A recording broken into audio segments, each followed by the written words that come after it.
Deux fragrances absolument exceptionnelles qui signifient également un proverbe: The power of forever is the power of love. Le pouvoir de forever, c'est le pouvoir de l'amour. Et donc là, on va s'attarder à un détail, mais qui fait toute la différence, c'est notamment les flaconnages. On est parti sur un flaconnage mat, mais surtout, on a différents reliefs. Les reliefs vont être représentatifs d'une œuvre artistique et culturelle, et surtout traditionnelle, de l'île de Samoa. On va commencer tout de suite avec la première fragrance. Alors, pour la première fragrance, on part surtout sur le alofa. Le alofa qui signifie surtout amour. Amour, on part surtout sur un floral ambré. Le floral ambré va commencer par un départ en note de tête avec de la mandarine, du pamplemousse, mais surtout un accord de poire qui va lui conférer un côté juteux, liquoreux. Et ça, c'est agréable parce qu'il a ce côté pétillant et surtout qu'il est facile à porter pour vous, mesdames. Et ça, c'est important. On va avoir surtout au niveau du cœur la rondeur du jasmin. Le jasmin a une particularité, c'est qu'il est enveloppant, il est rond, il est réconfortant, il ronronne la douceur. Et ça, c'est tout en élégance. Surtout qu'on va avoir ce côté fleur d'oranger. La fleur d'oranger, c'est une matière première qui est souvent associée en Occident au mariage.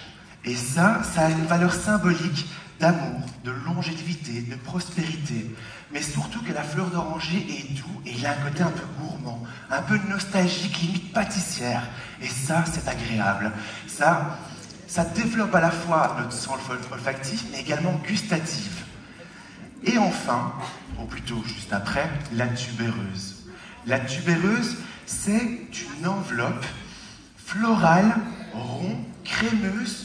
C'est à la fois florale et suave, chaud et réconfortante. On va avoir également des accents de néroli, qui est une fleur avec du caractère, sur un fond de bois de santal. Le bois de santal, c'est un boisé crémeux, qui également va avoir des facettes légèrement gourmandes, liquoreuses, mais surtout finir sur un musc velouté et avec des facettes boisées.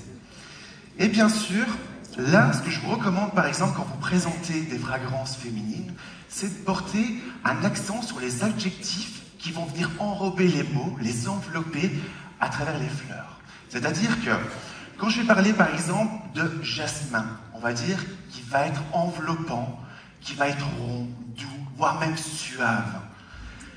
On continue également avec la seconde fragrance, qui est le malaisie. Malaisie qui signifie puissance. Donc là, on part sur un boisé épicé pour vous, messieurs. Donc là, on a vraiment un départ en note de tête avec des agrumes, une explosion de citron, de mandarine, de bergamote, avec un accord de pamplemousse vivifiant. Il a vraiment un côté désaltérant. On va avoir un cœur épicé cette fois-ci. C'est-à-dire qu'on va avoir ce côté poivre de Sichuan. Le poivre de Sichuan, on va surtout le retrouver dans différentes pâtisseries également en Asie, qui va avoir des facettes un peu zestées, citronnées. Et ça réveille le sens. Ça donne ce côté charismatique que, messieurs, vous en avez surtout besoin au quotidien. Il va venir vraiment valoriser votre confiance en soi. Il va venir s'accentuer avec cette noix de muscade, ce côté gardenia. C'est une fleur qui apporte du volume à la fragrance, avec un côté fruité tel que du melon juteux, de la poire. Et enfin, les notes de fond. On va retrouver du cyprès. Le cyprès, c'est la plante verte qu'on peut retrouver notamment dans nos jardins. Il est souvent associé à ce côté bois de cèdre. Le bois de cèdre, c'est une senteur qui est semblable à une mine de crayon fraîchement taillée, à la fois sec, puissant, mais tout en sensualité.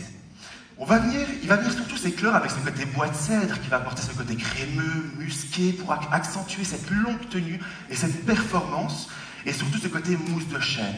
La mousse de chêne, c'est semblable, c'est comme si vous respirez ce côté humide dans une forêt. Il est à la fois végétal, frais, mais surtout, cet accent de caractère va venir s'accorder avec ce patchouli pour lui concorder ce côté puissant. Et ça fait du bien.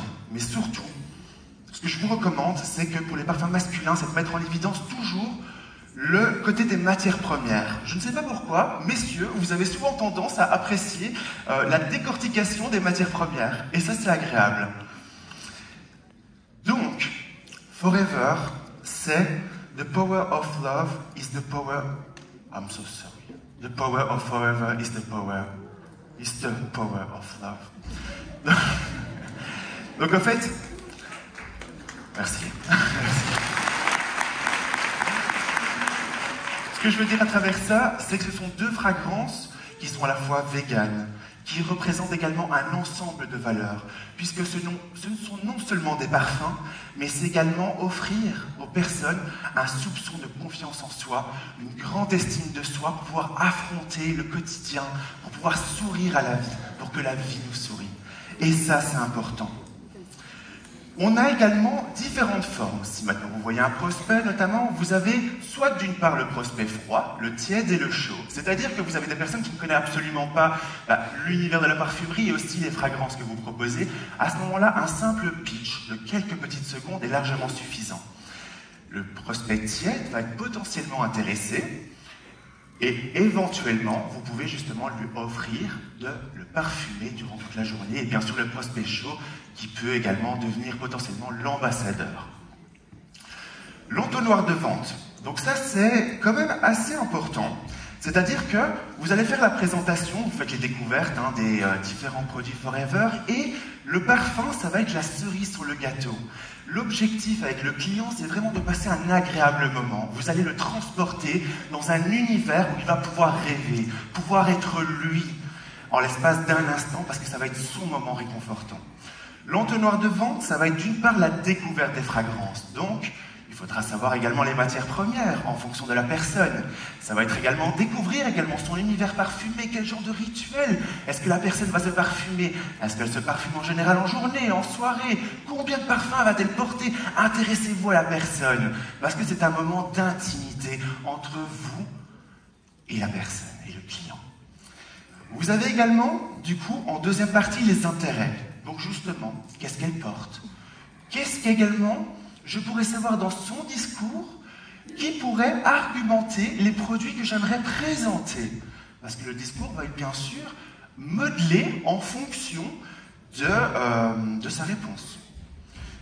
Vous avez également la partie décision. Est-ce que la personne va l'acheter ou pas? Et même si maintenant ça ne conclut pas forcément à l'avance, ce que je vous invite toujours, c'est de le parfumer avant de partir. C'est hyper important. Parce que ça va également être le souvenir, la mémoire olfactive d'un agréable moment passé entre vous et le client.